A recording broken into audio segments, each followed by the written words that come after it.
Good evening, afternoon, morning, ladies and gentlemen, and welcome to a very thankful edition of the Gwentlemen Talkshow with apparently a Star Wars theme. You know, we can blame Lurtz for that one. And today, how did that happen? This is just what happens. I wanted to be the turkey, but you know, Lurtz said no. And today we have a very special new hope, and that is Alias. What up, Alias? Hello, greetings, everybody. Thank you so much for having me. How's it going? And Dale has miraculously transformed into a panda. Yeah, this is a mystery. Who's going to solve this one? Yeah, I was going to say, Dale, you're looking... Okay, I'm not actually going to... We're skipping over that part. Very European this evening. Yeah, so, no, that's what you were going to go There with. we go, very European. Thank you. That's exactly what I was going to go. And what up, Swim? How's it going?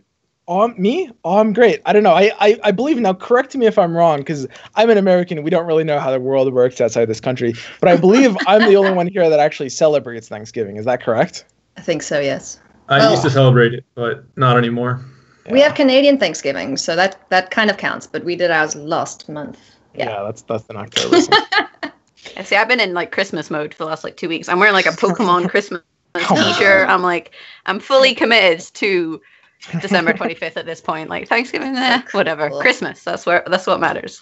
You can't start celebrating Christmas until like after Black Friday, at least. Why not? Tomorrow. Okay. Because it's Thanksgiving. It's not. Yeah, but we don't have Thanksgiving. We had Halloween, and then we had Guy Fawkes, and now Guy Fawkes. Oh, that's kind of like your Thanksgiving a little bit, huh? No, it's not. It's a very different thing. I mean, Thanksgiving is pretty horrible, Jaggerus. We celebrate a guy not blowing up our government by burning an effigy of him on a bonfire and setting off fireworks. Like remember the 5th of November. We celebrate when we slaughtered a bunch of natives and took their land. Seems good. Seems That's about not right. worse, dude.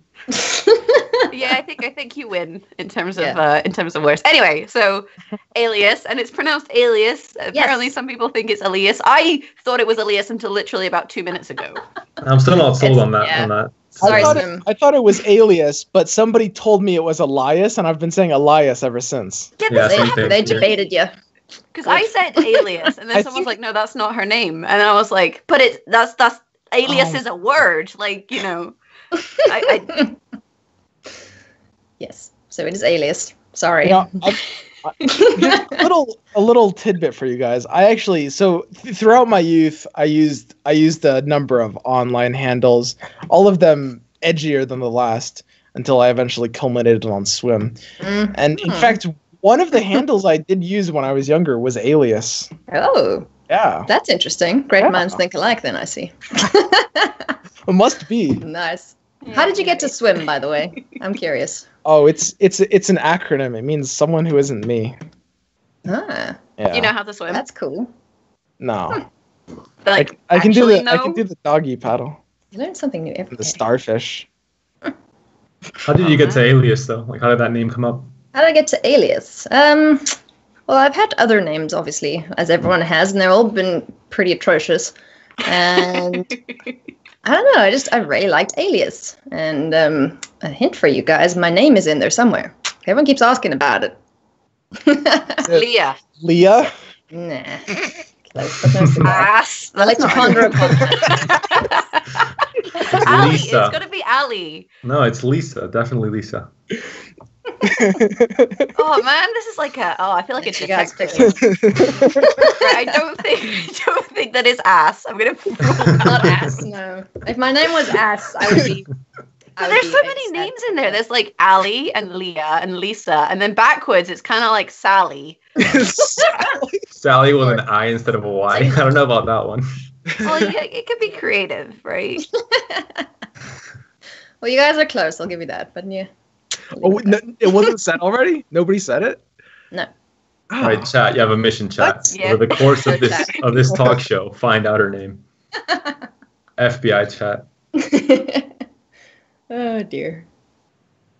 Sia, but that's a musician. I don't think we're that's all even a real name. That name, trying to figure out like. It has the letters of Alyssa. Somebody said saliva in chat. Saliva. Yes. There is no V there. There is a V. There is a V actually. It's an anagram for saliva. Right, so we have our guest Saliva, who is, I mean, fairly hot on the Gwent scene at the moment. So I guess we should ask, why did you start playing Gwent? And I guess why did you keep playing Gwent other than, Swim's fantastic content that he makes? Which is the only reason anyone plays Gwent these days. Isn't that right, Swim? I don't even make content. I just I sit in front of my computer and I talk at the screen. Card games, Gwent and I do not have a very long history. I discovered it when my human played through The Witcher, and I discovered the little card game that Geralt played in between, killing monsters and stuff. And I sat there and I'm like, can I play? And he would save before he let me, and then I would play the card game. And yeah, it intrigued me. And then he was part of the closed beta, and he told me about it, and I didn't really have much of an interest. And then I discovered it on the PlayStation Store. So I was like, okay, let me give this a go. And I think I started playing it properly 2 weeks before the weather patch. So yeah, I'm relatively newish to the game. I think I know enough about it, not a whole hell of a lot, but yeah, I'm relatively noobish when it comes to Gwent still. So yeah, console pleb indeed. Wait, but do you play on console now? No, I started on console, and then I wanted to try. Panda. Yeah. Part of the same team. Yeah. Console plebs. Yeah, but you played Xbox. You're arch enemies at this point. She's your nemesis. But I mean, we're part of the same team, console in general. So I can forgive her for playing on PS4. Well, thanks, Panda. So yeah, and then I made the switch over to PC when I wanted to try out Pumpkin's Hyperthin deck by milling all my factions except 2. Well, you milled all your factions? I did. I did to make the beta? cards. No, not in closed beta. That's even worse. Just before Per Ladder started. Yeah, I did that. Oh, that hurts. I get comments sometimes, and people are like, "Oh, I want to make this deck. I'm going to mill all my other factions." I'm like, "No, why? Why?" Yeah, it's just I regret that, but Hyperthin was a lot of fun, and it did get me into the Per Ladder. So thanks, Pumpkin. I suppose that makes it worth it. Oh, and then people who mill their leaders, and then you can't find them in packs. Too. Oh no! Oh my god! I killed monsters, worse and worse. Nilfgaard and Northern Realms. I killed them. They deaded. So you can kill against Scoia'tael. I recovered them thanks to a generous donation from one of my viewers. He was like, "Here, buy your frickin' leaders back." I was like, "Okay, 60 kegs, let's go." You just gotta do what I did. You sign up for so many accounts that they give you 5 keys, and then you just have one account per faction. You just disenchant all the other factions on the account. That's pretty much the only way to play free to play in closed beta. Yeah. Oh, that's sneaky. Swim Nilfgaard, swim Scoia'tael, and so on and so forth. Also, I approve because you didn't mulligan Skellige, and I like Skellige. Yeah, because I wanted to play Skellige and Scoia'tael, so they had to start. Burge's in chat, so he'll approve that you didn't mill Scoia'tael. Although part of me feels like you're lying, and you're just trying to. No, I'm not lying. I'm not lying. You can ask, because when I started playing the Hyperthin deck, I started streaming. Sorry, just getting a cat into the headrest position. Apparently, this is his new thing. Yeah, this is Riot. So if you guys have seen my spiffy emote, this is ears. This is him. So why is he the emote and not the other cat? The other cat will be the emote, but I'm being strangled. Now hang on. The other cat will be the emote when we make partner, hopefully. Hang on, I actually need to get my headset back. I can't hear you guys now. What? Does Cat and Crate have an emote? Oh yeah. It's Swim Hay is a little cat on crate. Oh, cute. Swim Hay. Aw. Oh man, I don't have a cat. Hannah, do you have a cat? I have a dog. Very cute dog. He knows how it is. Just better than any cat. There we go. Now we're just chucking cats in chat. Good job. So Panda, I mean, you're almost a bit of a second guest here. Now, obviously, you're part of Gwentlemen and you've been on before, but we haven't had you in a while, and you've had a lot of new stuff happening for you, especially in the past 2 months. You're a CDPR official caster, so they have you going to events. How is that, man? Is that? It's great. Yeah, it was a great experience in general. I mean, it's not something I expected, and then it just kind of happened and went together, and then just snowballed into what it is right now. So I am very grateful for the opportunity, and it's been really fun. And hopefully, the journey continues for a lot longer. Yeah, no, I think it's really great of CDPR to like offer positions to just proven good casters. Like everybody really liked, what you did for, I mean, Gwent Together, right? That was way back in the day. And yeah, I mean, it's actually kind of crazy because wasn't Gwent Together like someone couldn't go, and then you were last minute on the board, and then I think like Life Coach was having people who were at the event do some of the casting. Like it didn't have this whole official casting set up, right? As the Gwent Slams do now. So it's kind of a cool story.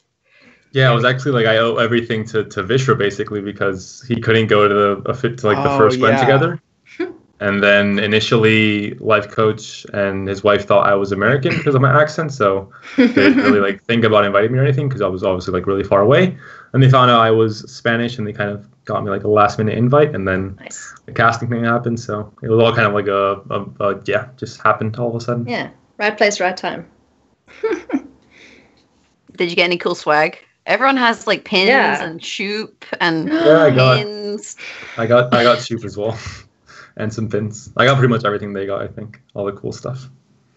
See, this is the real reason to become a caster. Yeah. It's not because you like Gwent. It's like, just go to CDPR and you'll get cool pins. And then you can sell them on eBay for like $40. Try to bribe several of the casters for a shoop. Trying. Like just McBeard. Yeah, you can just mug McBeard. It will be fine. I will probably mug McBeard. Like, I totally think you'd beat him in a fight. So, you could definitely... You could definitely take it from him. I could take it. McBeard is such a nice guy. You could probably mug him just by asking for it. Yeah. Guys. Oh God, he's in chat. Sorry, McBeard. I was just like, oh, please, can I have that McBeard? Yeah, okay. I mean, like, I don't want to, but okay. So how did you find, we'll go back to talking to Alias a little bit about Gwent, and we can talk about Gwent open in more detail later on, because that's obviously there's a whole lot to talk about there. How did you find the Gwent community when you joined it? Because obviously, like, a lot of us have been around for quite a while, so there's maybe in some ways a pre-established community, as opposed to maybe if you started, say, in like October, November, December, January of open beta, when it was a much smaller. Like, how did you find joining the community in terms of like things like barrier of entry and like the culture, like the kind of community culture and that sort of thing? Well, I've got to say, this community is probably one of the most welcoming that I've known, because like there's a few other games that I play, and if you try anything new, you're not going to get anywhere fast, right? So I've been streaming since August, I think. Middle of August I started. And I think in my first week, Petrify crashed the party with like 300 people, and they were just like hordes in my chat. I don't know what to do. I was sweating. My alerts were going off.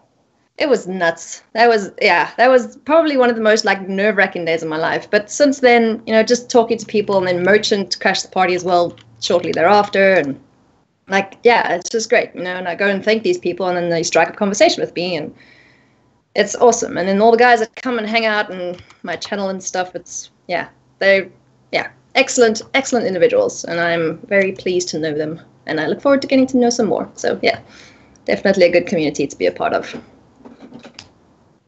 I think we're one of the least toxic gaming communities I've experienced. Definitely.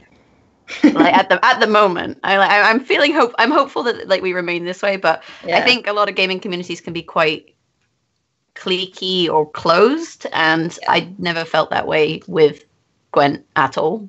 Yeah, and what's cool though is like I think everyone is setting up such a good base for new people who come in. They'll get an idea of how we work and how we interact with each other. So as soon as there's a flaming, excuse my language, dickhead that comes into the channel, he's going to be shut down relatively quickly. So yeah, hopefully we can keep it toxic free.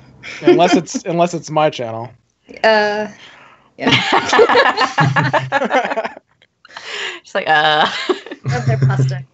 I like it. They amuse themselves, which is kind of cool, I guess.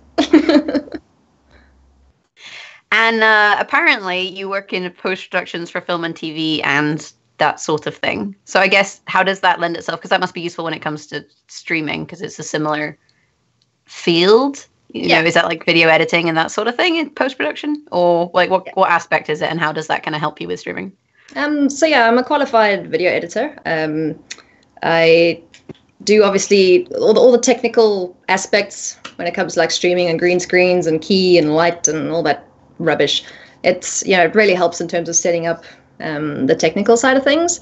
In terms of like the actual performance, if I can say that, I think my background also helps me there because I kind of know how to put on a decent show for people. I don't know. You guys can tell me if I'm talking crap. But yeah, like having an understanding of the entertainment industry and the technical side of things as well. It's been really useful, I think. And I've had a few people comment on like, hey, your stream quality is really good. And I'm like, oh, well, thank you. Yeah, that's pretty much the opposite of me. I learned how to use scenes in OBS last week. Wait, really? Yeah, no, I was never using scenes before that. You had one scene. Yeah, I had one scene. I would add a new thing every time I needed one. So you've got an intro screen now. That's that's the scene. That's the other one. Brilliant. And I love talking to Swim about this sort of thing. Like, he was learning about YouTube tags the other day, and that they were a thing, and that it's just it's so great. YouTube is that's thing cool because like I think the vast majority of people who stream and do YouTube and stuff are all self-taught, so it's interesting to find someone who has like a background in that, and I think like it definitely gives you an edge because there's so much that you do learn, and I think a lot of us have probably made mistakes along the way, maybe not knowing about scenes, for example. Well, it's okay. Yeah, I'm still really bad with OBS. Like I haven't learned much of anything in the past few months. So. Well, I can teach you guys if you like. Yeah, OBS is like you can do lots of really cool stuff with OBS. It just requires like a little bit of like brain power. Oh my god! Right, so and me are retarded apparently. Thanks, Jackers. Yeah. Well, I mean, he didn't know that there were scenes, and there's an entire tab called scenes. It says it, and then you know what? It's fine. Let's talk about Gwent. Who wants to talk about Gwent? Yeah, I want to talk about Gwent. We like Gwent, and so we're here. So this week's news is that Thronebreaker got delayed. We'll start with the sad news. Thronebreaker got delayed in order to increase the scope of the project. So how do we feel about delays? I mean, I'm sure everyone is a bit sad, but do we think this is overall good or overall bad in that they're missing, say, the holiday window of when people spend all of their money? Well, yeah, I mean, there's that aspect of it, people, not blowing their hard-earned money on games. But at the same time, you don't want them to pull a Mass Effect Andromeda and, undercook stuff. So if it's overcooked a little bit, that's good. That's good. It means it'll be a better product by the end of the day. And, well, at the end of the day, so as sad as it is, it will be good when it is released, I think. Yeah, I mean, I gotta say, there's a lot more cases of devs kind of, pulling the ripcord on their game too early, getting maybe a little greedy, rather than like people who save it too late, right? Like it's much more common to do the former as a mistake. And if they're intentionally deciding that it's not ready yet, then honestly, it's almost certain that it's a good decision on their part to delay it, I think. Yeah. Yeah, I agree. I mean, the fact that the initial push of a release, like when Thronebreaker comes out, there's going to be a lot of reviews from different sites and, a lot of media and marketing, to do with the release. And if it has a really good release, I think it's going to impact, the people that join the game and try and, play it and maybe play Gwent as well. So I think it's important to delay it if you have to and just make it, a really good product in the end. Yeah. And I feel like we can probably expect to see something come out, around Christmas, even if it's not necessarily Thronebreaker. I mean, we've seen these new leaders teased, and I can't imagine Challenger will happen without CDPR, announcing some sort of new content. And I think a lot of us are also expecting, a Christmas version of Salvine and Mahaka Mailfest as well. That'll be fun. Oh yeah, was there not some kind of like leak for some kind of Christmassy arts or something, or am I mistaken? Was it just Halloween? I don't know if I'm mistaken.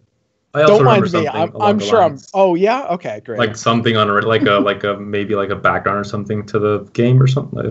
Does that make sense? like a little Christmas tree or something. Yeah, probably.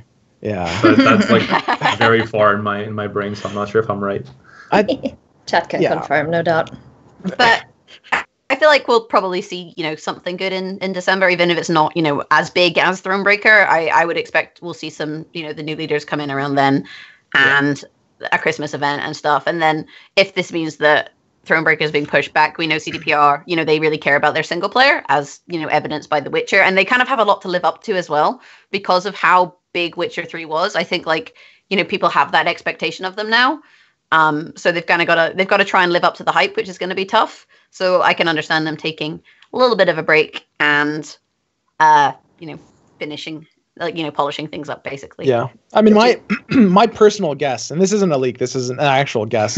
My personal guess is in the week after Challenger. They announced the Challenger dates at 16, 17, and we know they go on holiday like they did last year. I think they go on a long holiday in Poland, if I'm remembering correctly.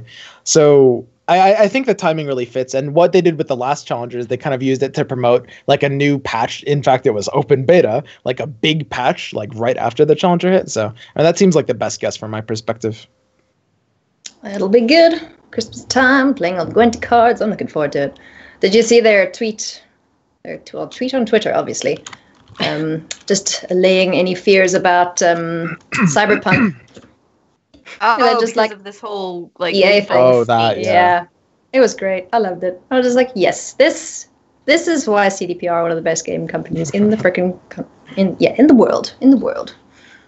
Yeah, I think they're really communicative about things, and generally they try. You can tell that the people care. That's the thing that I always find with CDPR is you really get a feeling like the people who are working on this actually care. It's not that corporate face that some other companies tend to have. Yeah. Which is fun. Yay. Anyway, so current meta, and I guess we should talk about the state of the meta as is after Gwent Open. So how do we feel? We'll start with Nilfgaard. How does everyone feel about Nilfgaard? Have they changed at all? Well, I think in terms of the meta as a whole, I would say it's pretty great. It's, I think, honestly, objectively, the most diverse meta we've ever had in terms of what's able to be competitive. I think there's a lot you can do right now. It's very balanced.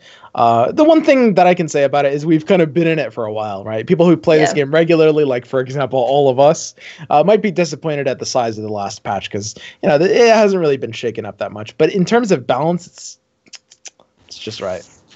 Yeah, but I mean, this patch, even though there were only fewer cards introduced, a lot of people were playing different decks. So, you weren't just seeing discard Skellige and Dagon swarm all the time, every single match, wanting to make you pull your hair out and swearing at frickin' Woodland Spirit. So that's good. That's good. It's fine. I think the tweaks and things I made. It's good. I think the few changes to only a few cards got added and stuff, but in general it changed. A lot of the decks being played, like Alias said, Curse, for example, and Consume came back with Slizzard, for example, and Battle made a lot of Skellige decks a lot better as well, Veterans, for example. So yeah, it's and kind of Squirtle got a lot too. Yeah. Yeah, exactly. Some of the decks are the same, but I think it's a lot more varied. Right now, Swim said, it's the most balanced it's ever been, I think. And maybe just Nilfgaard Spies is a little bit too strong at the moment, but other than that, I think it's pretty damn good. I feel like there's at least 2 majorly distinctive archetypes per faction that are very competitively viable, with maybe the exception of Nilfgaard, who might feel like they only have 1. Yeah. But I mean, that's great. That is so much more diverse than pretty much anything we've seen so far. Before, it's been everything really feels like it fits into tiers, and there's 2 factions at least that don't even have tier 2 decks sometimes. This is in compared to that, it's very, very balanced. Yeah, I agree. See, I think the state of the kind of diversity is good. My issue is that the top tier decks are the same top tier decks they were last patch, and that can feel quite frustrating. Even though there's a lot of diversity out there, if some players don't have huge collections, some people, they typically play one deck and then they try and make the best deck for the patch and then go from there. And if you spent all of the last patch playing Spies, and you're right, they're going to shake it up and I'm going to get to play a new best deck, because that's just how some people play. And then it's just more Spies and it's more discard at the top, at least. So for those players, I think this stage of the game, because of how the top tier decks didn't really shift, can maybe kind of bum a lot of people out, and they can feel kind of that the game is more stale than maybe it is. So for me, in some ways, I always feel like a patch, it's sometimes better. It's better to shake things up at the top, just because I think for the longevity of the game, that keeps players interested, because they at least feel like they're playing something different. Yeah. But overall, I feel like there's a lot of fun decks. And there's a lot of kind of options in terms of what you want to do. You can kind of mix it up, and that's always good.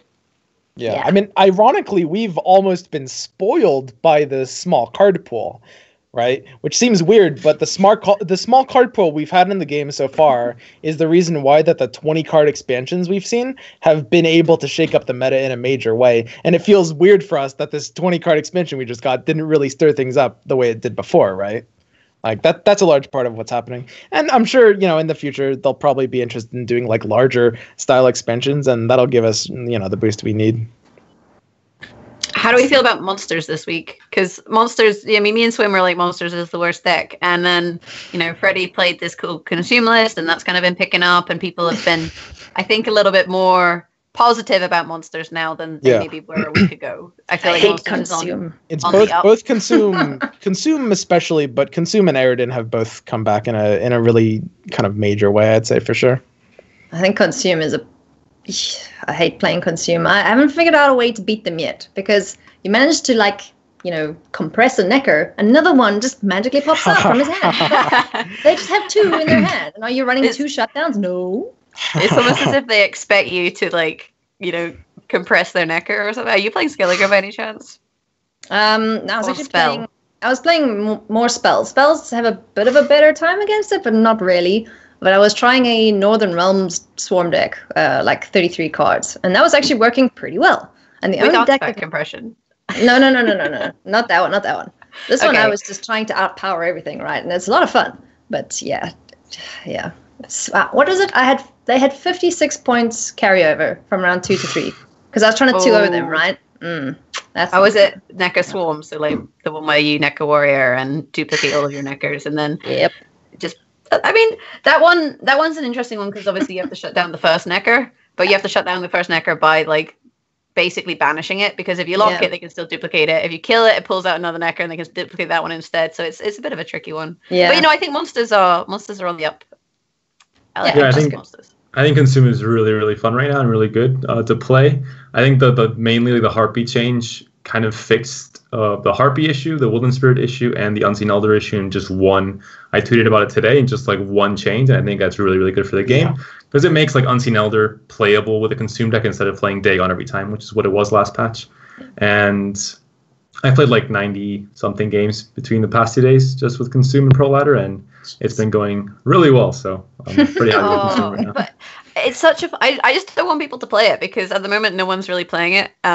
The Woodland Spirit Harpy version, and I've been playing it a lot, and I've lost I think 2 games so far, and one of them was because I drew 2 Neckers, 3 Harpies, and Foglet in my starting hand, and then no Solano Harpies, so I couldn't even try and thin with Solano Harpies, and I was like, right, I've just got to pass and hope for the best, and then I passed and drew 2 more Harpies, and I was like, right, we just need to give up at this point, there's no going back. But I think it's a decent deck. I think maybe people don't expect it. It's because it's not as much of a staple as, say, some of the other decks have been. So it's a little bit more of a surprise factor. And at the moment, I feel like that's helping it a lot. Is the Woodland one where you use your Elder to eat the doggies? Yeah, and pull the Harpies out of the deck and the Foglet. So it's got a lot of thinning. And then you can set up carryover with Ekamaras and Solano Harpies. And then eventually you end up with a Necker that's more than 8 strength, because muzzle is a thing that CDPR feel like. I feel like I'm constantly playing around muzzle now. It's quite upsetting, really. We all are.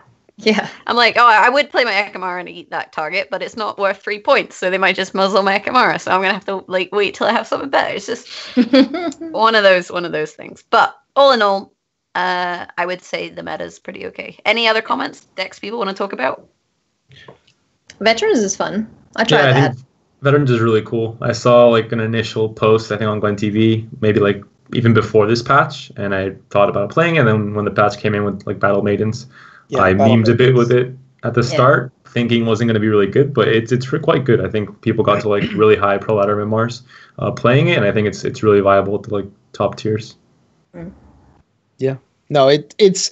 I mean, things are really starting to branch out. The start of this meta, it was because it was such a small patch that everybody almost I feel begrudgingly resigned themselves to continue playing spies and discard basically.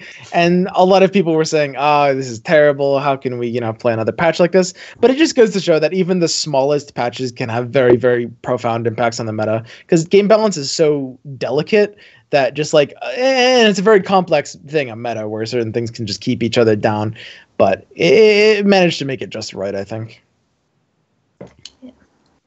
Let's talk about Northern Realms just a little bit, because I feel like Northern Realms is the one where it almost feels like there's no set list. Like everyone kind of plays their own variant of like some kind of either machines, like pure machines, or they play like Blue Stripe Commandos and Blue Stripe Scout machines, and like you never really know what machine someone's going to pull out. Like some people have towers, some people have ballista, some people have reinforced ballista. Admittedly, nobody has catapults. I've yet to see a catapult, but I mean, I'm even seeing like reinforced trebuchets at this point. Everyone's kind of doing their own thing with Northern Realms. How do we feel about Northern Realms in general, I guess, and where they fit into the whole hierarchy of decks? Somebody say something. I think they're. You first. Oh, I was gonna say I think they're pretty much at the top. I was trying to look at you, and you're down here. Never mind. Yeah, I think they're pretty much tied for the top place. I think probably the best bet with them is Hensel. There's a lot of great Hensel kind of like Scorch style control decks that are doing very well. A little tricky to pilot, but I would probably put that as my best choice for Northern Realms. I've been enjoying Foltest Swarm. It's just Mulligan. People think Mulligan is a bit of an issue. I've only had one game out of about 40 or so that I've played with him, so not, a whole hell of a lot of games. But there's only been one hand where I've had absolute shite in my opening hand. I was like, oh god, even Jiggle Physics isn't going to save me. Jiggle Physics is best, by the way. So yeah, 33 cards. Run it with Witch Hunters because that just resets anything big that's getting boosted. It's fantastic. I love it. Probably not very competitive, but yeah, it's fun. If you get it to work just right, it's good. Well, I definitely wouldn't say it's not competitive, though. I don't know, Panda, what do you think? I've always been a fan of Hensel, even like before when Radovid was really, with Raikou Radovid, 2 patches ago, it was really strong, and so everyone kind of preferred that over Hensel. I always preferred Hensel. I just think the cap on that leader is really, really high in certain situations, and it can be very good, especially with coin flips. So in general, I think it's the best for tournaments as well. But I mean, they're really close. Like all leaders are viable. I played against all of them today in Pro Ladder and kind of in equal amounts. So I think they're all kind of really viable.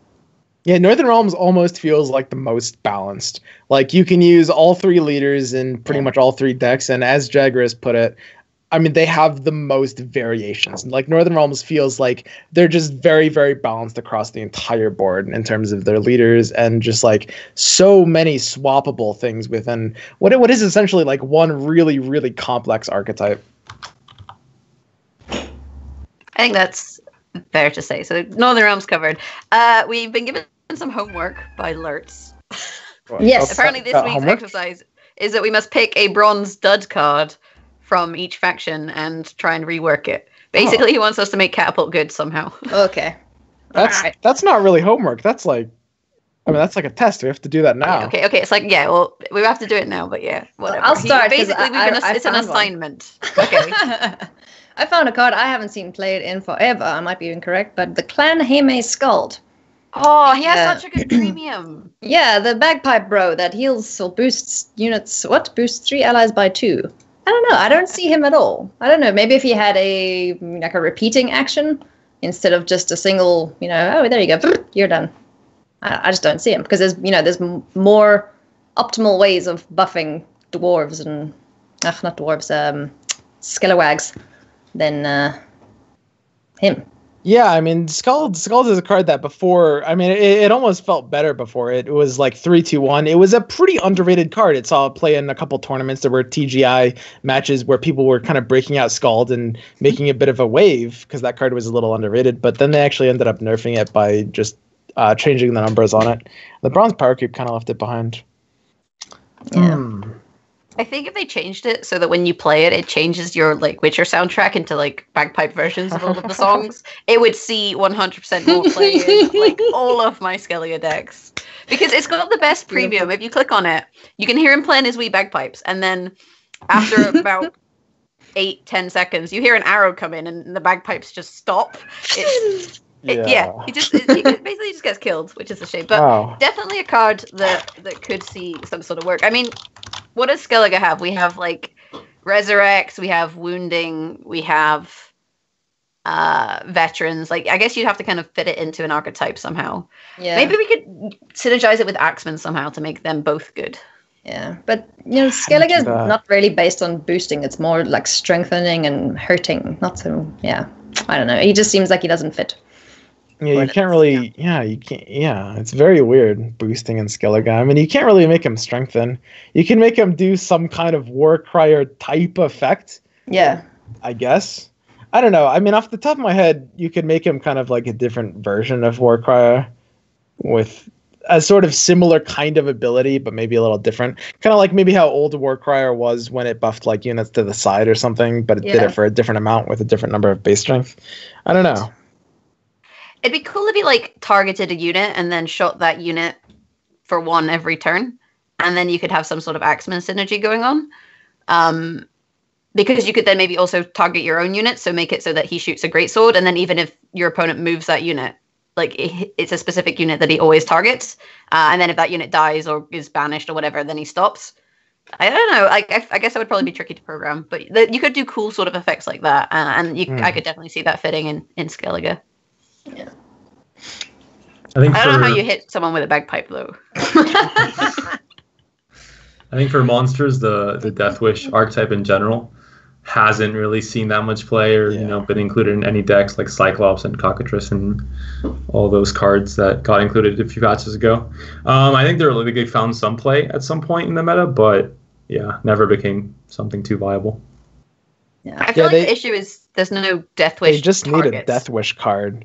Like Earth Elemental and Rodfiend are kind of like competing for the best slot. They just need one solid, not even super good, but solid Death Wish bronze that you can use proactively and that you can also reuse a good amount. Because Earth Elemental is a bit weak, and if you reuse it a lot, you're kind of setting up for something like a Lacerate as well, because they're all on that row. Yeah. I think it's an archetype that just hasn't been fleshed out completely yet, so it just doesn't have the tools to make itself like an actual archetype, kind of like soldiers as well. Like they had their time in like the spotlight, and maybe you can make some kind of deck with that archetype, but in general, it just doesn't have enough tools. Honestly, I think the easiest thing would be to buff Earth Elemental. I'm not necessarily suggesting this because, I mean, making that kind of effect strong in a competitive way and making it super reusable sounds kind of annoying. But, I mean, if you wanted to make the archetype something, giving Earth Elemental like some kind of even like minor buff to make it a Death Wish worth reusing would be probably the simplest way to do it. So what, like a third spawn and then put them on random rows? Like... That means that when it dies, it carries over 6. But then carryover then becomes the issue. That's the issue with Death Wish. If they spawn something when they die, then that becomes an issue for carryover, and carryover is very hard to balance. So you almost need Death Wishes that do things that can't be carried over. I think a good buff for like Earth Elemental would be maybe like if you use Stammelfords and kill a unit, it would spawn Earth Elemental. That'd be pretty good, I think, for the art. Yeah, that's such a good idea, Panda. I can't believe CDPR haven't thought of that one. Maybe it's a leak, who knows? Oh, dear. The other thing you could do with monsters is have a rain. Like, we have fog, and we have frost in monsters. You know, we have those kind of units that synergize, but nothing for rain.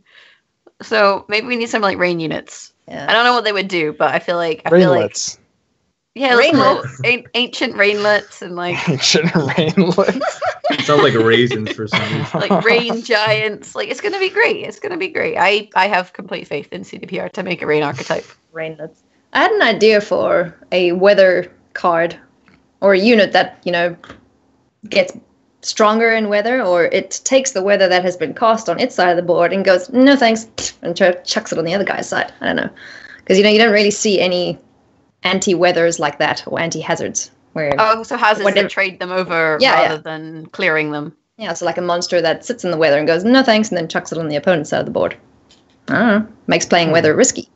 I could see that maybe on some kind of timer. I mean, people have suggested before the idea of a card that kind of reverses the weather, which I think is inherently a little swingy. But if you set it up so that it needs maybe some kind of timer, like, well, what if it's a Death Wish? What if it's like a 4-strength? Dies? Yeah, what if it's like it dies in the weather? A 2-strength unit or something like that. I mean, it's a cool idea. Obviously, it needs to be played on. But like, let's say a 2-strength unit that if it dies under weather, then it clears it and sends it to the other side or something. Yeah. It fits a couple archetypes together. The idea needs tweaking for sure, but it's interesting. Wouldn't that be like really hard to include in a deck though? Like, yeah. for it to be consistent? Absolutely. No, it'd be terrible. Like if you have Archgriffin, you could still like an 8-point body, but if you have a 2-strength unit, they don't play weather. You're just like, well, I guess I fucking lost. Yeah, no. Yeah, maybe not then. Ancient Foglet needs a rework. Because I don't see him at all very much. No, I think it's because Fog is better so than Ice situational. Giant, though. Yeah. That's true. I mean, all of the weather units are kind of a bit Yeah. Meh. But I think the community's happy that way. That's the thing. I agree. Like, the community hates Dagon, hates weather, hates gold weather, hates, like, things that trade things, you know, like Muzzle, where it puts something from your side to their side. So being able to give away your weather is basically just stop touching my cards. Yeah, more or less.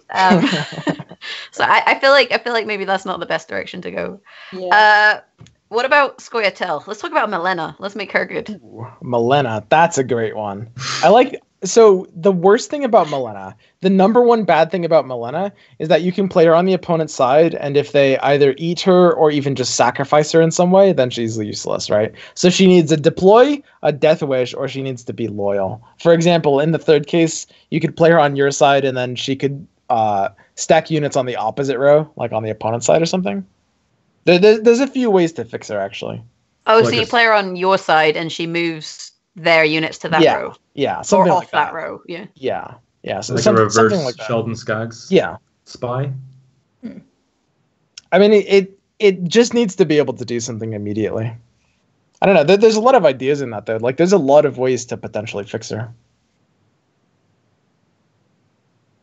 What if she would be a double agent Sheldon Scraps? What? Because Malena is. Like, movement is good, so I feel like it's one of these cards where you could tweak it and it could definitely be viable within an archetype. I mean, we saw movement get played at Gwent Open, for example, so I don't see why not. Yeah, what about... interesting. I think it's interesting that Sheldon Skaggs saw a lot of play at the very start of like the movement. Yeah. With Golden Weather and stuff. I see what you did there. That wasn't on purpose. And then it just kind of like fell off completely. Like no one has been playing it for the past month or so. Yeah. See, he was great during the Hailstorm, the Hailstorm meta, because you could play Hailstorm Chicken. Because basically, they would want you to row stack because they're like, right, I'm going to Hailstorm you as the last card. So then second to last card, once you've just stacked your entire row, you go, and here's Sheldon. And basically, you're playing Hailstorm Chicken as to when they're going to play Hailstorm. But then when I was playing it, so I was like, I'm going to play Hailstorm one round early. And then they'd play their Sheldon, and then they'd be like, oh, I got you. And it was like one of the best parts of that meta. Yeah, it's the same thing with Trololo when both players have heavy cavalries. Oh, yeah. You're just playing a game of chicken. who will take the armor first? Oh, fun times. Right, now let's make Fake Siri good. It's not bad. Fake Siri. No, the issue with Fake Siri... it's kind of the same problem as Malena, right? It's risky, yeah. It's very risky. Well, the problem is if she gets locked, you can't unlock her. Because if she gets locked, she also loses her spying tag. And her tag says, like, if spying at the end of the round, then she comes back. So if they lock her, they also remove the spying tag. So if you want to like fix her, you have to unlock her and then infiltrate her and like give her spying tag back, such that she'll actually come back. Otherwise, you've basically just given your opponent a bunch of points, like racking up on their side of the board. Yeah. I don't know. I mean, at the end of the day, cards that are played on the opponent's side of the board that don't have an immediate effect are pretty much going to be bad because they're always going to be very inherently counterable. There's so many effects that can sacrifice cards. If the low strength cards, Blood Curdling Roar and Vilgefortz do very well, and even cards like Revenge doesn't kind of count as an immediate effect because they can just take that away as well. I don't know, some kind of immediate effect maybe. Honestly, I would completely rework her. I'm not sure to what. One of my friends had an instance where I think he played Summoning Circle on a Fake Siri, and he passed the round. I'm not entirely sure what it was. He clipped it, though. He submitted it for the Player of the Month. And he ended up getting both Fake Series coming over to his side of the board at the end. So I was like, what the hell happened there? So, yeah, it was like this massive point swing. The other guy just, like, rage quit after. It was pretty great. I mean, the math is hard with one Fake Series, so it's two. Yeah, I've screwed up the math before. I'm like, oh, it's only 12 points. It's fine. Nope, you're losing 12 too. You can play fixed theory on your side, can't you? Just for a set number of points. If you want a 9-point vanilla silver. So if you wanted to be like, I don't know, this is like the Christmas giving deck, and what you gotta do is you gotta play Ciri and you boost her a bunch and you play her on your side, and then right at the end of the round you use an infiltrator and make her a spy, because surely then if she's spying, then she would then go to your opponent, and so you would then give them like a butt ton of points, right?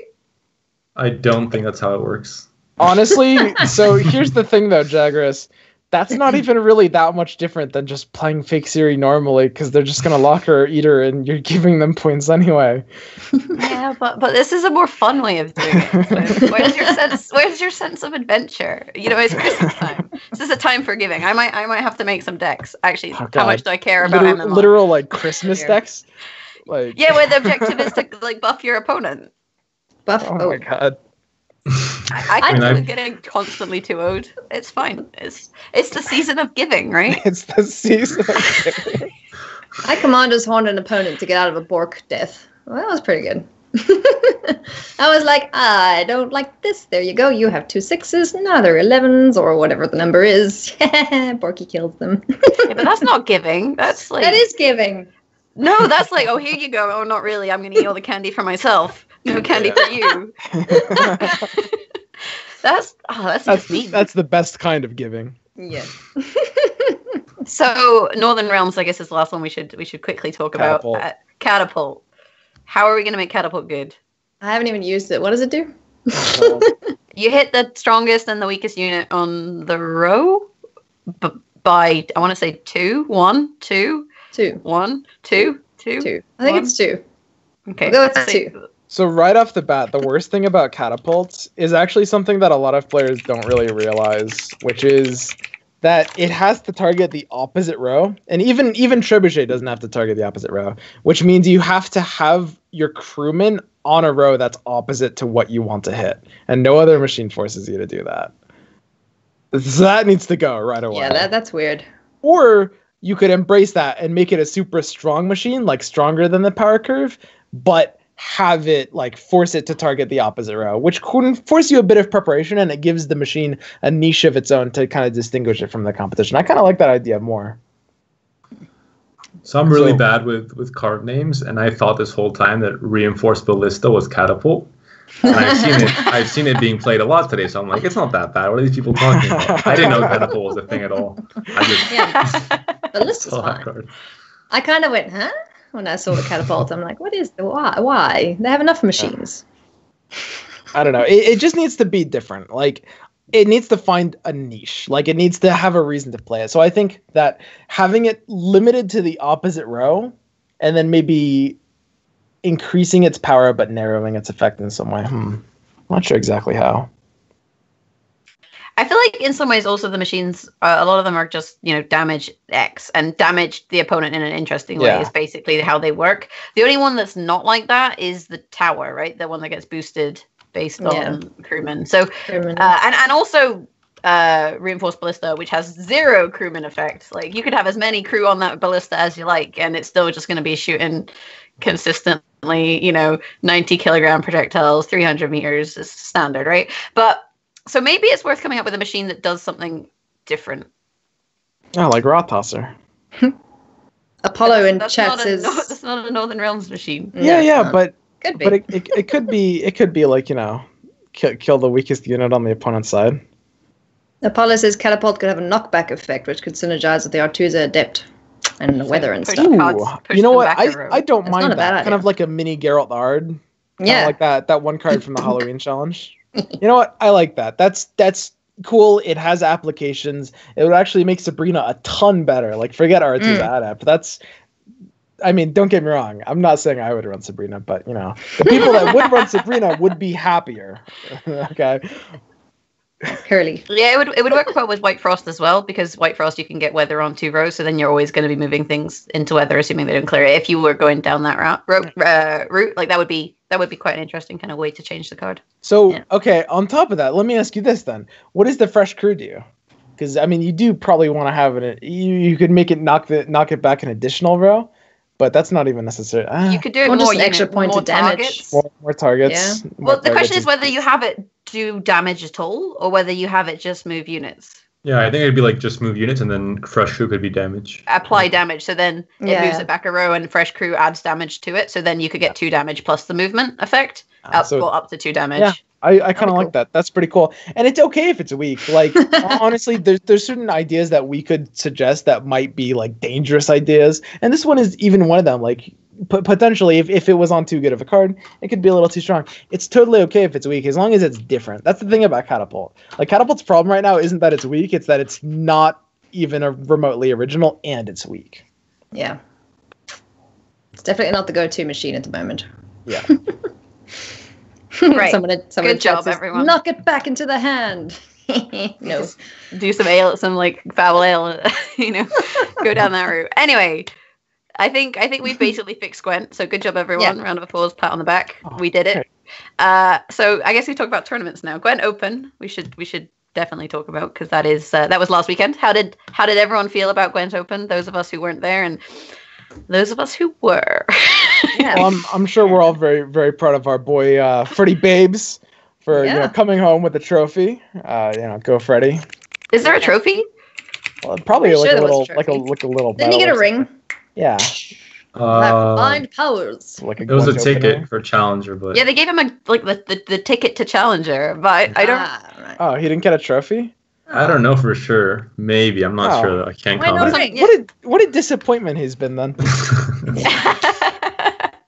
Like, why even compete in Gwent esports? You don't get a trophy.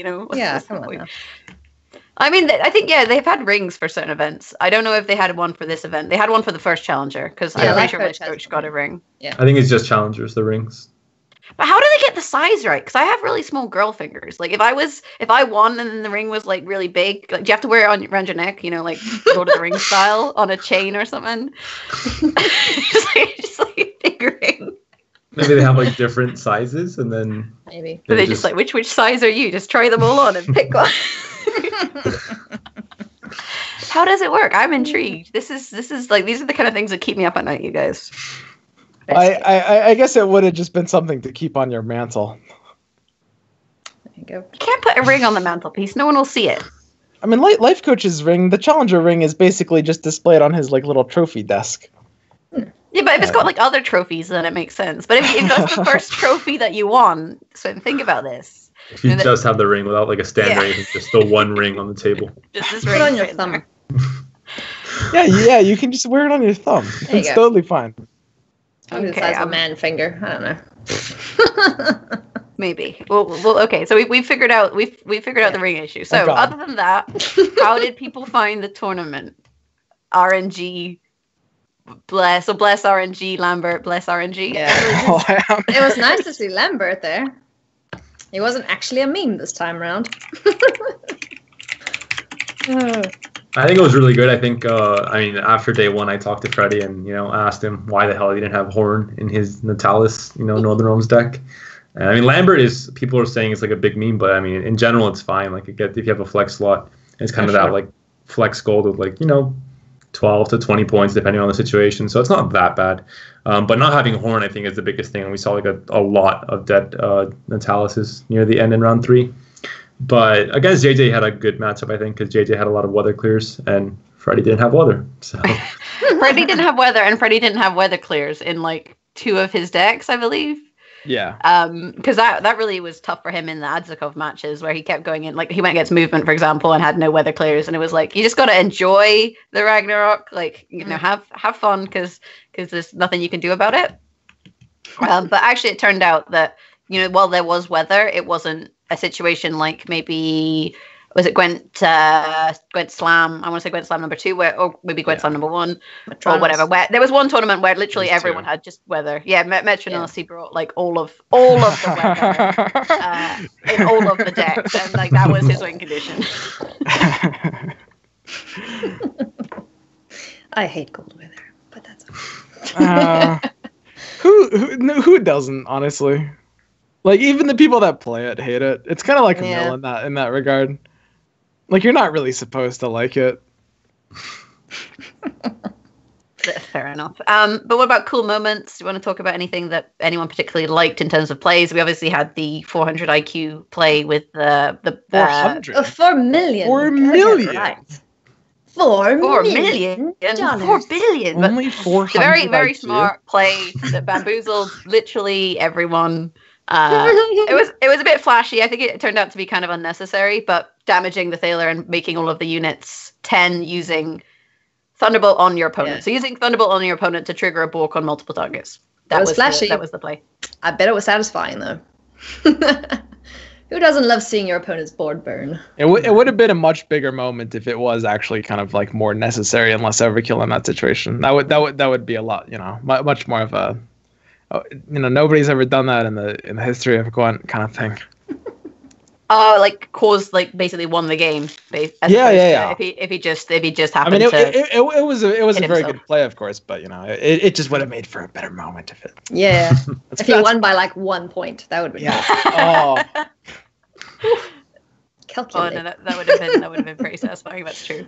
Yeah. I want to talk about Hana-chan a little bit, because Hana-chan suffered from holding operator till round 3, and actually he would have won a game if he played a Barclay, and if he'd drawn an agitator, he lost by 1 point. So if he'd drawn an agitator instead of a mercenary, it would have given him 2 points, and he would have won and knocked out Tailbot, I believe. But because of basically his RNG pulling him, Merc, he lost. But at the same time, he did also choose to hold operator in a lot of situations where he didn't guarantee his agitator, and he also played into the summoning circle with the operator into playing the gold weather, allowing Tailbot to get 2 extra protectors instead of 1. So there were some situations where he may have done better. Chat saying that Hana-chan is a blind, greedy fool. I mean, how do we feel about this?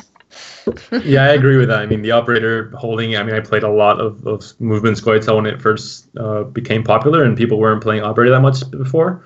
But the fact that it adds an extra turn to the game, I think, was really important. So I played that a lot, and yeah, that's one of the key things. If you can do it in round 3, it's great, because your opponent can't do anything about that 2 point bronze card, and it makes operator 20 points, or a pretty high level or pretty high value for a silver.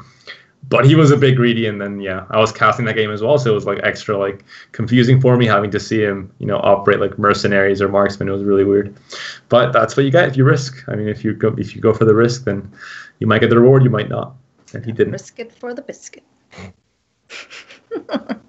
I've tried operator recently with a veteran deck, because I got my ass handed to me by one. So I was like, yeah, let's just operate all my veterans, and then I'll have just 1 million veterans going off. And I didn't get it in my hand for the first 5 games I played.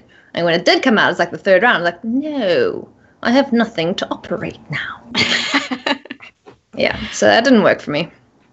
So do we feel that in tournaments it's better to make risky decisions, or do we feel like it's better to make safe decisions? Because I think it completely depends. I think we saw Freddie, for example, make a lot of safe decisions. For example, in his mulligan, there were situations where he had a foglet in the deck, so he didn't want to risk pulling the foglet, even though his mulligan was a Seleno Harpy that was only worth 7. He didn't want to risk losing those 3 points. And then we had obviously the opposite side of the coin with Hana-chan, playing riskier strategies where you hold the operator and hope to find an agitator, rather than playing it, say, round 1 when the agitator was guaranteed. So how do you think about risks and maybe high roll decks, for example, in a tournament setting? Because I would say that the consume deck, there are situations where you really can brick your hand. Similarly, I think with the commandos deck, there are situations where if you draw 3 Temerians, 3 commandos, there's the situations where you really can't mulligan that well.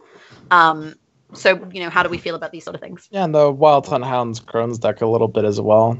And even famously, the monsters deck Freddie brought to Gwent Slam 1 was also very high rolling. I think high rolling decks end up personally being fine for the most part in the tournament setting. But in terms of taking the risk, it kind of depends on the situation you find yourself in terms of actual decisions. Yeah, when to mulligan, when not to mulligan. I've made that mistake quite a few times. It's now if I mulligan this, I know I'm going to get my other Temerian infantryman. Yep, there it is. Shit. Yeah. And then you don't have jiggle physics to help you. That's Jiggle physics can save you now. Nope. Yeah, I face that problem in everyday life all the time. Okay. It's like, damn, if only this was a video game. Panda, what do you feel about high rolling and in a tournament setting? I mean, in tournament, it's hard to say because obviously there's a lot more at risk. Like in ladder, I always high roll and I always go for the risky mulligan no matter what. But in the tournament, you have to really depend on the situation and if you're winning, if you win the coin flip at the start, if a lot of things matter, and then you kind of make an invested decision. If you already have like a big lead, you can kind of like try and snowball that and go for the high roll off a coin flip, for example. But in general, I think in tournaments you have to go, just kind of like see what dead cards you have and make a, informed decision, like what like the probabilities are like drawing a bad card, for example. I do think mentioning the coin flip, I think one thing that's pretty great for these tournaments is the the alternating coin flip system. I think it ended up working out a lot better. Maybe not the best solution in the universe, but it ended up working a lot better than the alternative, which is just leaving it there. Yeah. And at least they're trying things in a tournament environment that they can control, and eventually, hopefully, it bleeds through towards us, and people stop moaning about it. I don't know, maybe. You never know. I mean, the counter argument that people will make is, if you're going first or second, that gives you an advantage in terms of what deck you choose to play, and how you mulligan. Because if you know that you're going second, you don't have to hold maybe that opening play because you don't need it, because then you're playing reactively. So that's one of those things that people maybe will complain about, but ultimately, I mean, we saw a lot of people Panda, winning. You got your flag right side up. Yeah, nice, finally. Awesome. I just got down from the roof.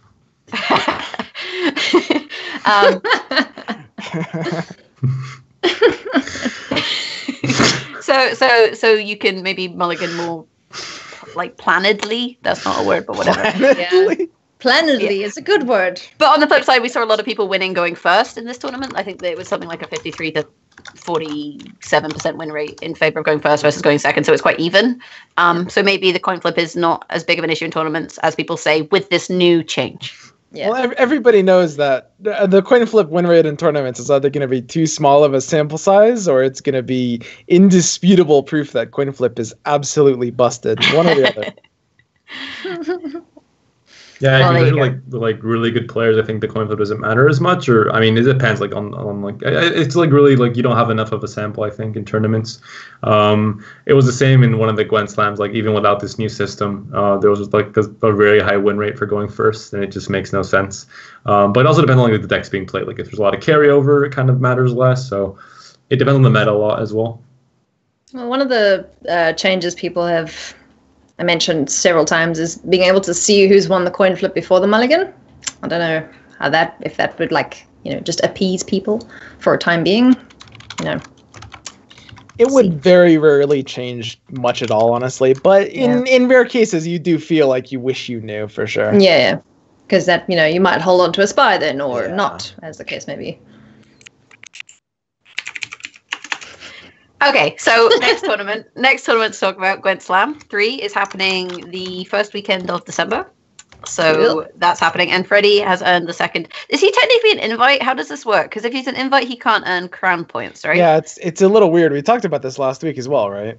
Because I'm wondering if they're saying he qualified by winning Gwent Open, or whether they're calling him an invitee. That's the question. Like, how do you tag it? Because then if Life Coach was going to invite whoever won Gwent Open, then he should get crown points. But because of this, he's an invitee, he shouldn't get crown points. And I guess, if Adzakov or Game King had won Gwent Open, then that wouldn't have worked as a system because they're already qualified. So that's very strange. I think he's definitely invited. I think the rules were set before. Like they already have the parameters where it's top 3 from ladder, 2 qualifiers, the rest are invites, whatever it is. So I guess he just won't get crown points. But I mean, he's going to Challenger, so exactly. Crown points don't do anything for Freddie at this point, I think. Yeah, I mean, and ultimately there's a 10 grand prize pool. So even if you don't get crown points, it's probably worth going just for the chance of a little bit of bank. Can't complain there. Indeed. But and the ball pit. Yeah, that's the don't only reason. Forget about the ball pit, Jagras. I never forget about the ball pit, so don't worry. It's constantly there in the back of my mind, the image of you and all those guys in the ball pit, from that stream. I've been trying to forget about it. It's just not working. You know what, Jagras? I've been trying to forget about it too. There's a sauna as well, right, Swim? Oh yeah, no. There was the sauna. I'm not a sauna person. Also, we couldn't get it to work. Oh. We did the second day. How did you not get it to work? Well, saunas are very complicated, and it's all in a language that none of us understand. There were no instructions. We were not at our best mental state. Yeah, we were all drunk except for me, and I'm basically drunk. I might as well be. Fair enough. I mean, I live in Norway, so saunas are much more of a part of my life than they were, say, 3 years ago. So now I'm just like, how could you not know how to use a sauna? Like, what is this? It's just like... We looked for a switch or like an on button. We couldn't find... No, seriously, we couldn't find one. It's because we were turning on the other sauna when we thought we were turning on. Yeah. The problem is that there were two saunas. That's the problem. That was it was sauna. Yeah, they had a Turkish sauna as well. Jeez, look. So Gwent Slam 3, they have a sauna to look forward to. Do you guys have predictions? So we have Petrify, Sloth, Adzakov, Tailbot, Shaggy, Game King, Ja. I don't know if that's how you say his name, but whatever. And Freddy, who's going to win? Who do you want to win, and who do you think is going to win? Who do I want to win? It's my man Freddy. Keep him coming. I'm pretty sure everyone wants to see a Petrify Adzakov battle. Could be good. Well, I'm rooting for Petrify. He's a pretty decent chap. I dig him. I hope he does well. So yeah, we'll see. We'll have to see. All depends on the draw.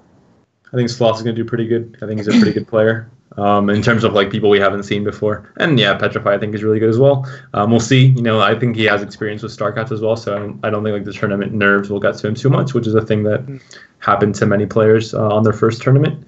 Including us. Including us, yeah. No, guys, great archetype. Everyone play it. I want Adzakov to break the curse. Yeah, this is my build. I have faith, because otherwise it's like cemented as a meme that he just loses round one. He's gonna basically be like the Krillin of Gwent, and like no one wants to be the Krillin of Gwent, you guys. That's just not something that you want to be. So I kind of really hope that Adzakov does show up, because it also helps break this argument that people think the pro ladder means nothing in tournaments. Yeah. Because a lot of people are saying, he's top of the pro ladder, but he keeps getting knocked out round one. Therefore, pro ladder means nothing.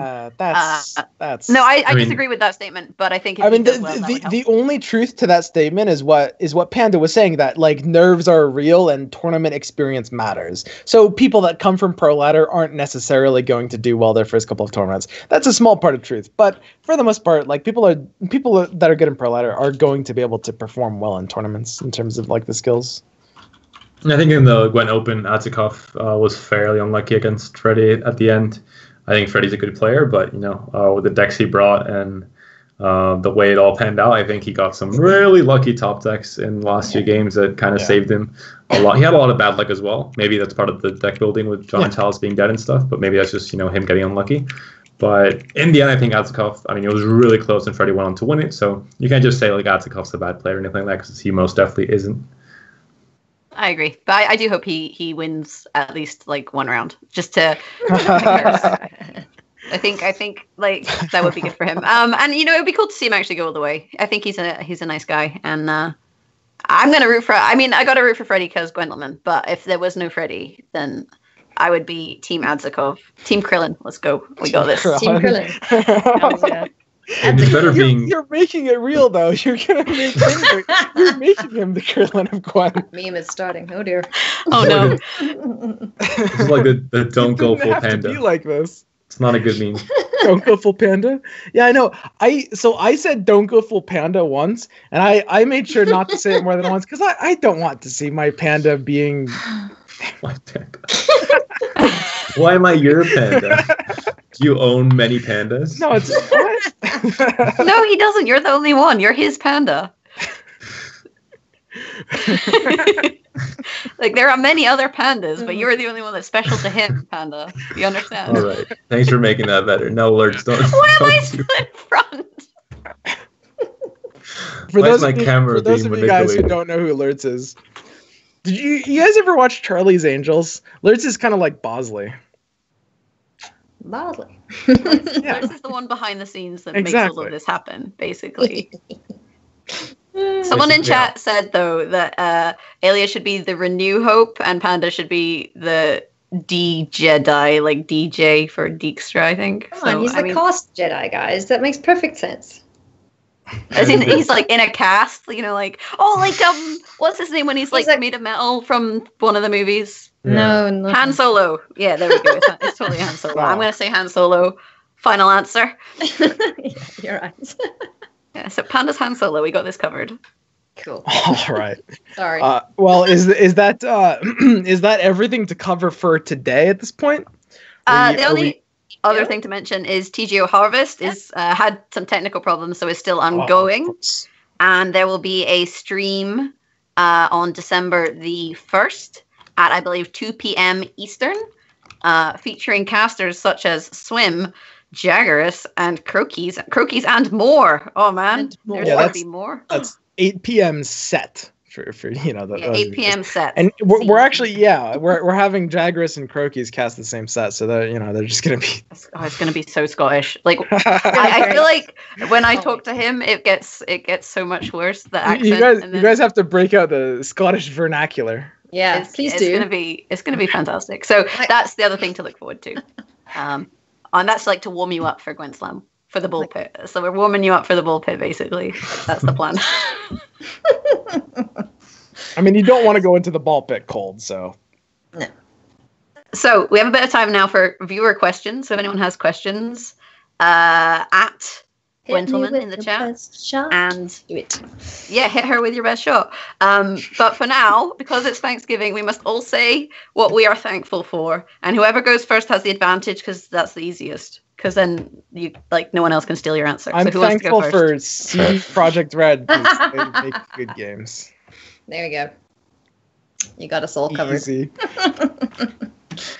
All right. Well, I am thankful for the community and for my regulars that come and harass me every morning. You guys make my mornings, so thank you so much for that. For my mods, you guys are excellent. I love you. And yeah, to Borja and CDPR, thank you guys for making an awesome game that we can continually agonize over. You guys are awesome. Stop poking me. Oh my god. And to my human, who got me hooked on this game, and my cats, who are now part of my stream. Like that he has to remind you to be thankful for him. He knows I'm thankful for him. I tell him. I get up. Right, Panda, what are you thankful for? Oh, it's my turn. Yeah, I'm thankful for the community as well. I think I'm serious. It's serious thankfulness.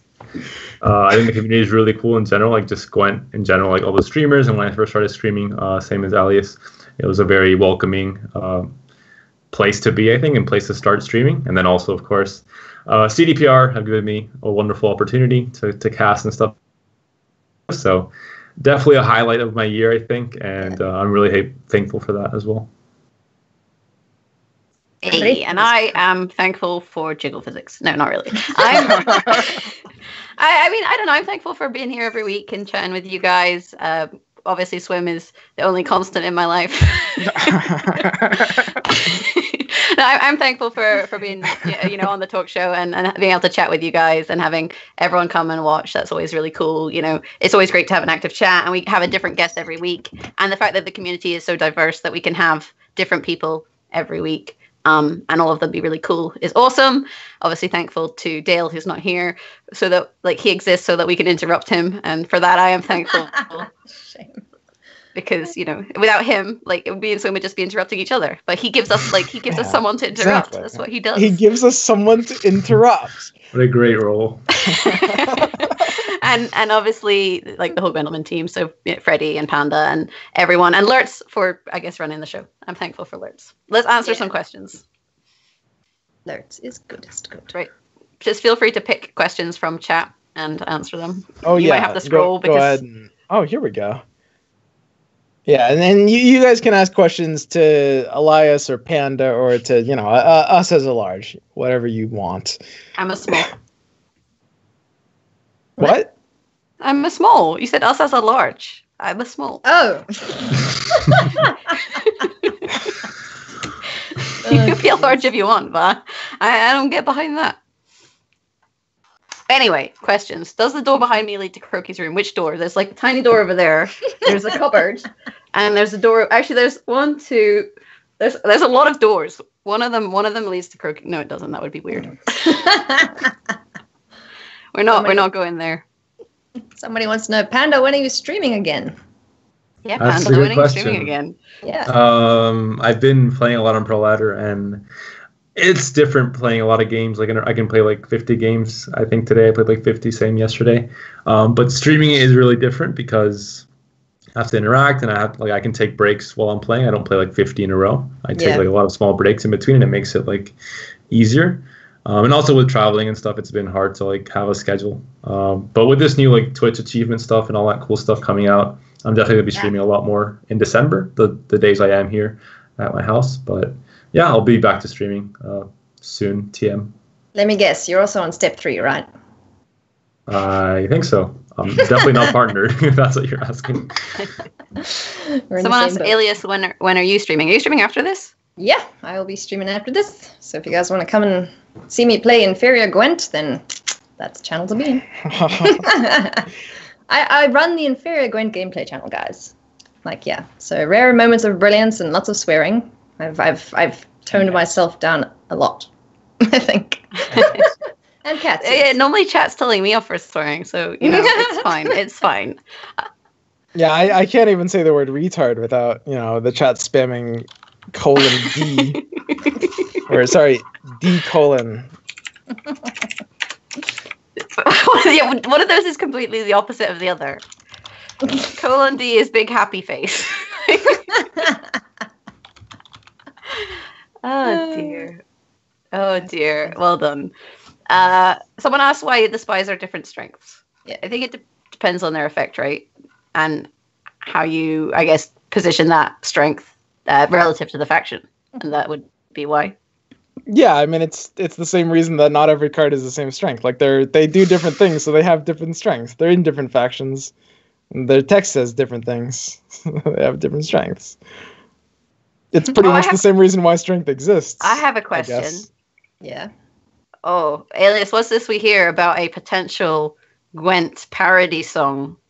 Oh, leaks, I hear. Are we leaking? We're leaking, apparently. There was a tweet. No, there was a tweet looking for female vocals. Oh, yeah. Someone, Alias replied saying that she was not what they were looking for. And they were like, oh, no, you're definitely what we're looking for. Apparently I'm it. So I'm going to be singing a parody song for you guys. I could do some pretty good female vocals. Sure, let's hear it. Yep. Go on. Well, give me a song. Hit me with your best shot. Please don't do this one. I've never heard that one. Ocean Man. I've never heard that. Don't do it. Back away. Back away. Pretend your connection dropped. Just unplug your FM cable. It's fine. Well, it's the only way. A little high. You did a little like a little. Okay, this is actually harder than I thought. Save yourself. You can sing like the Lay song from The Witcher. What song? Oh, here we go. I don't. Oh God, I don't know any of these songs, guys. I'm sorry.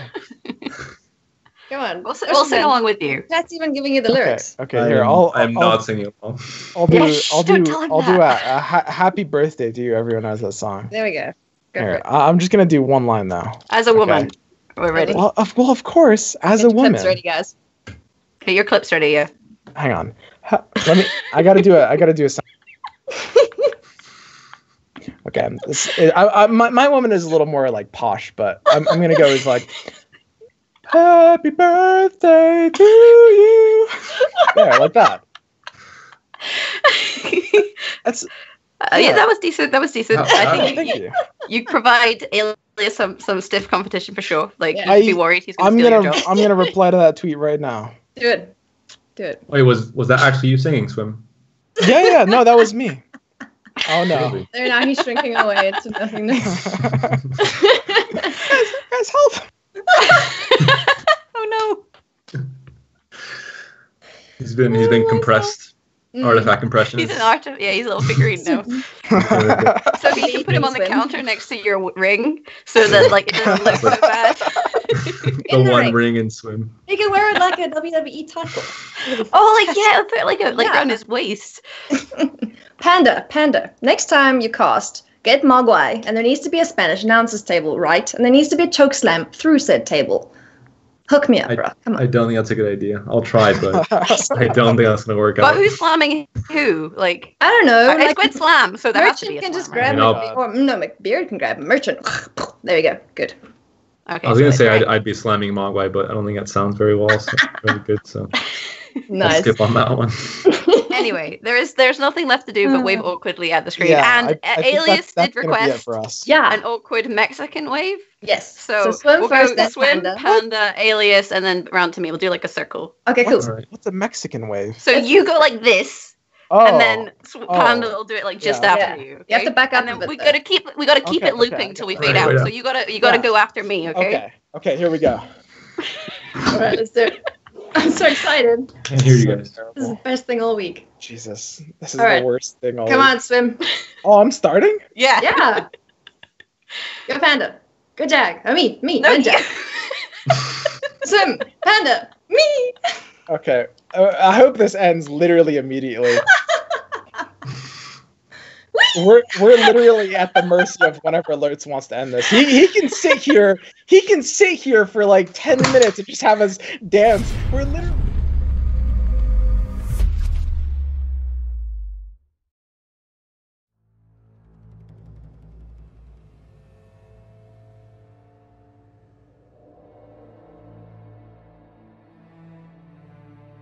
Bulls. Oh no.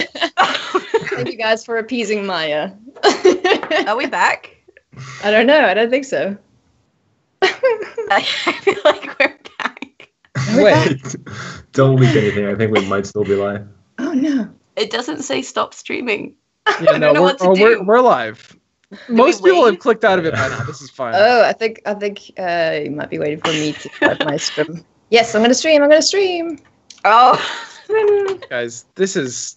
I'm gonna start now. on behalf of the entire Gwentlemen organization, I apologize to each and every one of you in chat who. What do you mean you apologize? You're the one that volunteered to sing. You can't apologize now. You're the instigator. Swim subs, because that's the thing. Now you can give Yeah, subs. So that's as an apology, That was we'll a give you a swim sub. There's Just already a message clip. him on Twitch. Just PM him on Twitch with your username, and he'll get right on that. Don't worry. I've got things going off. Holy shit. Awesome, guys. Thank you very much for having me today. You guys are the spiffiest. Are you ready? Are we just waiting?